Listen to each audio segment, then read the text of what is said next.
Hi, do I look like a poodle? Maybe. Do I care? Absolutely not. Chappell Roan, a gay icon that dabbles in historical style. What more do we need? Let's go. I will admit I am quite late to the Chappell Roan party. I only found out about her through this little soundbite from Good Luck Babe that was going around Instagram and TikTok. And I think I only heard the full song in the summer and I was like, she can actually sing. This is really good. I think I actually saw several of her looks before I heard her music, especially the red Miss Piggy look. I think I remember seeing it and being like, who is that? Which to me, the fact that I saw those outfits before I even heard her music proves how unique those outfits are and how much work and thought is going into them. So I am also not blind to the fact that a lot of her outfits feature historical inspirations or elements, which is why we are all here. It can be related to the fact that she treats her onstage persona as drag. So basically it's a different persona, it's over the top, it's camp, and drag itself of course is known for romancing with historical styles and historical inspirations and looks and references. Either that or she's just secretly a historical costumer at heart, which is also possible. So let's have a look at some of her outfits and rank them on the base of historical accuracy. I know they're not supposed to be, so shut up. I just thought it's gonna be fun. They're not meant to be actual recreations of historical looks. However, I think it still could be fun to see how many historical elements her stage outfits and her looks for red carpet and her looks for photo shoots include or involve. So let's jump right into it. I did save most of the looks I could find. I can bet my sweet ass there's like 100 more looks that I just did not stumble upon, which is tragic, honestly. The fact that the internet just keeps repeating the last 5 looks and that's it. Let's start off with this one. This is pretty low key. I mean, not counting the hooves. In terms of historical styles, the outfit itself is not necessarily giving history. However, the makeup is, I would say, quite reminiscent. A lot of her makeup is, obviously it's like drag, but a lot of it does resemble 1920s, 1930s makeup, the really over-the-top theatrical one, silent movie inspiration. I see a lot of that here because it's not necessarily the most historical looks. I mean, especially compared to her other looks. I'm gonna place it right at the bottom because that's where it belongs. I'm so sorry, it sounded wrong. Okay. This video is sponsored by June's Journey. June's Journey is a hidden object mystery game that is set in the Roaring 20s. The main character, June, is an independent woman who is trying to solve a family mystery. Apart from the hidden object scenes that you can solve in the game, there is also your little island that you get to decorate. Woohoo. There is special events that you take part in. There is a sticker album that you slowly get to fill out with stickers. And you can also join a club with your friends and you can compete against other clubs and participate in challenges. What I love about June's Journey is obviously the vintage aesthetic. It's probably the only game I know that is fully committed to everything vintage, from the plot to the costumes, to the characters, to even things like props and decorations. And there are new chapters launching every week, so there is always something new waiting for you in the game. So if that sounds cool with you, download June's Journey for free using the link in the description or the QR code shown on screen and enjoy the game. Back to the video. This one, so this is a loose inspiration. However, the headpiece does remind me of medieval headpieces with veils put on wired structures or hangings. The rest of it is, again, not dramatically historically inspired, so I'm gonna place it right here. This one's really cute and I think it could work perfectly in a Victorian circus. Just the way it is made with all this golden embroidery or whatever the hell that is. And she is also wearing side hoops, which were worn, of course, as we know, in the 18th century, mid 18th century. It went away around 1770s, 1780s. This is getting historical points for sure. And then we also have, as I said, the 1920s, 1930s makeup. So this one's going to this tier. Very low key, a little bit 50s. So I'm gonna place it here, but the boots are definitely modern. This one again, it might eat in a Victorian circus, Victorian performer way. Maybe not the cups, because they're a little modern, but definitely something that they would have worn back then. And again, we have the white face, strong makeup, which to me is historical, because even if we don't take into account the 1920s, 1930s trends, it also could be a reference to the Elizabethan era, where they loved their white makeup. So this one's going here. This one, I know that she said on Instagram this is her favorite look from last year, but this one's probably the least historically accurate, even though it eats, but it just doesn't eat in a historical way. So this one's gonna have to go here, unfortunately. This one is an homage to the Vine, so it is actually very historically accurate, considering that it is a recreation of an actual outfit, actual look, complete with the makeup as well, and the mannerisms, as we can see in the picture. So this one's gonna have to go at least here, even though it's not that old in terms of the inspiration, but it is quite on point. So it's gonna have to go here. Not much to do here in terms of trying to find historical inspirations. I am also not a fan of this outfit, even if we speak it in modern terms, because I don't like the color of the latex, but the makeup eats as always. So it's still going to the bottom though. I'm sorry. This Jimmy Fallon look, incredible craftsmanship, not much to do with history, except maybe for the wings looking slightly like a hennin again, but that's a reach. So this one's gonna have to go to the bottom. Similarly with the look that she served on the actual couch at Jimmy Fallon, because it just does not resemble anything really. This look, I didn't see anything remotely historically inspired here, apart from obviously masked wrestlers, but then I saw another picture of this outfit, and I think the makeup is doing something historical here.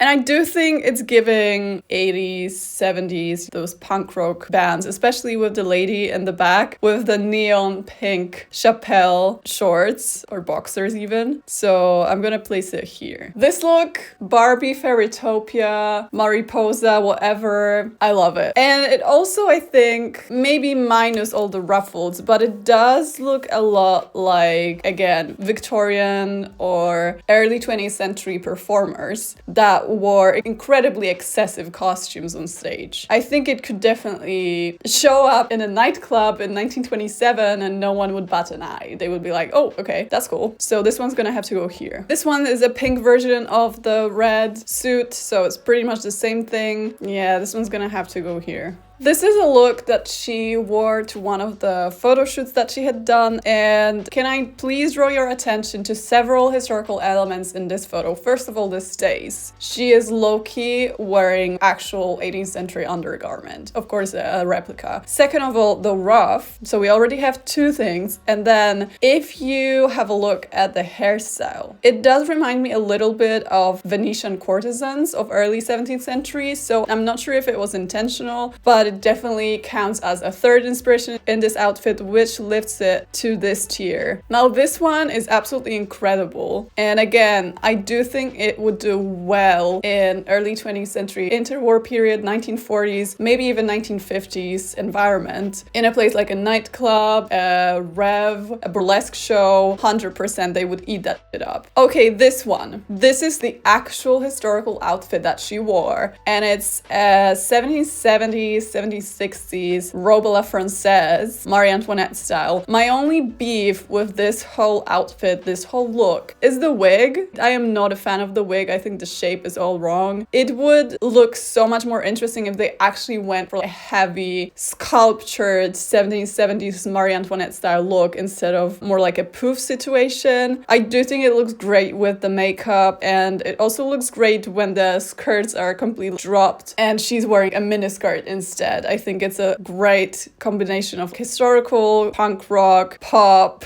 glamour, camp, everything. It just works. So this one's gonna have to go to the S tier because it's just incredible. Now, this tiny desk outfit to me is not really serving much history. She does have a beehive. She does have, again, this very heavy contrasting makeup. Her whole outfit is a little bit 80s because of the colors and the prom style style dress, but the combination of the elements is what makes it not historical, which is what I think makes this outfit great. And what makes a lot of her outfits great is that there is a lot of inspirations in it, but they all combined make something completely new, something that you haven't seen before, something that you can't quite place in the context of what you've already seen because you have not seen this one before. So you're like, what is that? That's what I love about her whole stage wardrobe, shall we say. This one, first of all, I want to know what this gown is made of because just the way it glitters is gorgeous. Second of all, 100% the Bride of Frankenstein inspiration here with the little white streak going over the top of the head. Vintage style hair, a very nice look. I'm gonna place it here.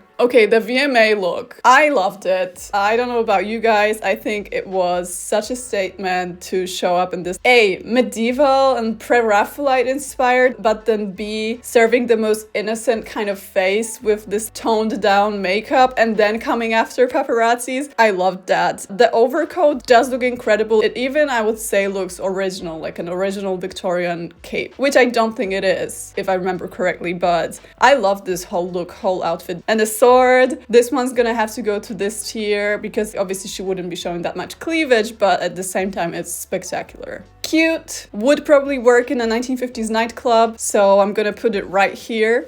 In 1950s it would probably be a little more sculptured around the bust and probably the waist would be more cinched. I just noticed that the sides of the suit are cut out, so that probably, I mean, it probably happened back then, but it probably wasn't too common because they did love their waists snatched. This one's going here. Another pannier slash side hoop look. A very haute couture, very extravagant, but still bringing that 18th century spice to the stage. It's such an unusual look. I don't think many people are going for this because it's so extravagant and, you know, it's maybe not the most flattering, but it's so dramatic. So this one's gonna have to go here. This one, I do see the concept. I don't really like it. I think it looks a lot like those structured Madonna Jean-Paul Gaultier looks from the 90s, so I'll give her that. However, the execution is maybe not the best. I don't know what to say. This one from a photo shoot, again, stays. We see you, historical costumer girl. And then the makeup is absolutely stunning. I think in general, a lot of her looks are really 90% is makeup. The outfits are obviously amazing. The styling is great. It's fantastic even, but it's the makeup that really puts the look together. I love it almost every single time I see her. I'm like, yeah, that makeup is it. That is it. Yeah.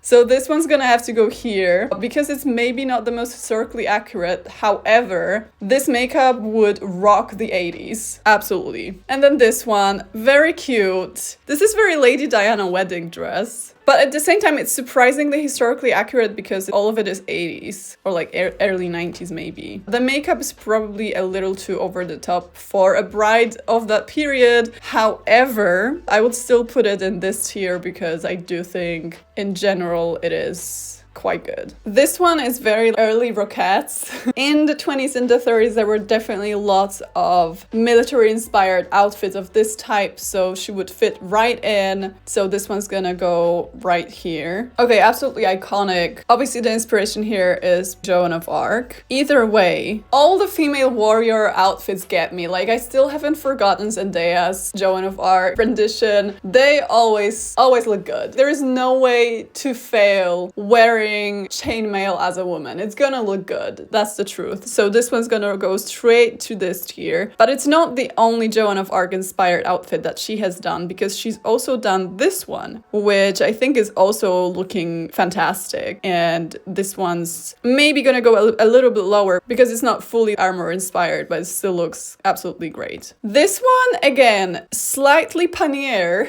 so 18th century, but at the same time, if you have heard of Rob de style dresses of the 1920s, this is 100% it. This is that exact silhouette. Maybe it's a bit more messy, maybe it's a bit more chaotic and uncontrolled when it comes to the draping, but the overall look, the overall silhouette, complete with the thin straps, is absolutely on point. So this one is going here. This one, I think it looks great, but I don't really have any ideas as to which era I could assign this one to. It's is just a modern look, so this one's gonna go here. And then most recently we have the Grammy looks. There were several of her Grammy looks. I never quite understand how the logistics behind the shows like the Grammys work, because when do they change? I really need to know. Anyway, her first look of the night was this Jean-Paul Gaultier dress, which may not have much to do with history, but it still gets a pass in our little tier ranking because of those beautiful Degas dancers on the skirt.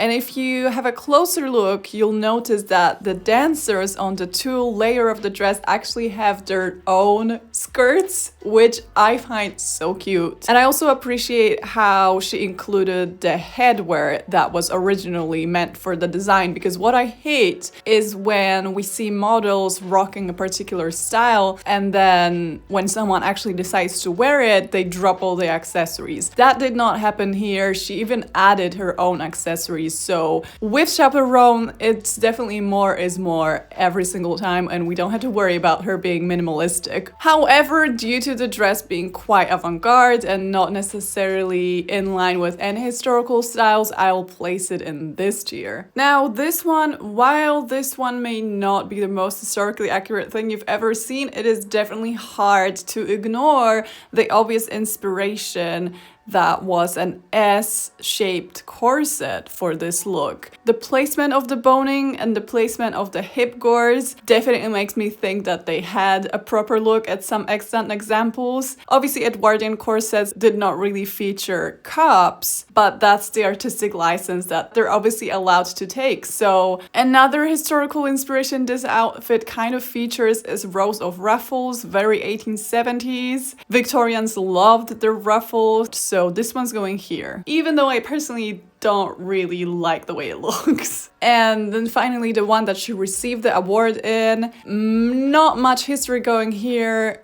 except for the hennin that she wore on the top of her head, or more like a hennin-inspired headwear, which is not my favorite, I have to say. I've been researching hennins recently, and they look much better than this in terms of how complex they are. This is obviously not only an homage to historical styles, but also to cartoon characters, clowns, all that jazz. So it is a design, it's just not historical. And then the outfit that she wore for her Grammy performance, Vogue called it clown rodeo style, and I feel like I agree. Not necessarily historical, but very, very Chappell Roan. And if anything, I was a little surprised that it was kind of safe considering all her looks that we've analyzed so far, but it makes total sense when she's on stage in front of all those famous musicians and music producers and music industry people that she's just going to serve her most recognizable style and something that has become her signature style over all these shows that she's done. So it makes total sense. So that was the last look that I had saved on my computer illegally.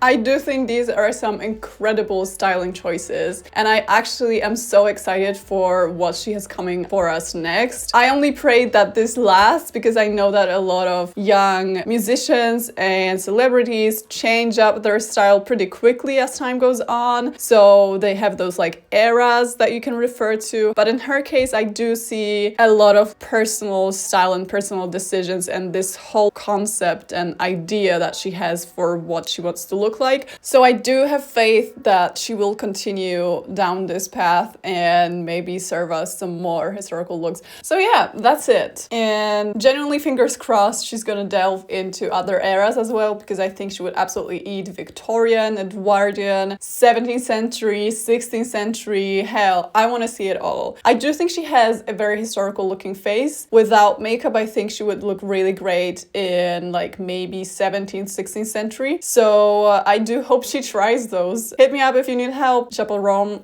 I can consult you. Anyway, thanks for watching and bye. Before we end this video though, a reminder, you can download June's Journey for free using the link in the description or the QR code shown on screen. That's it. Bye!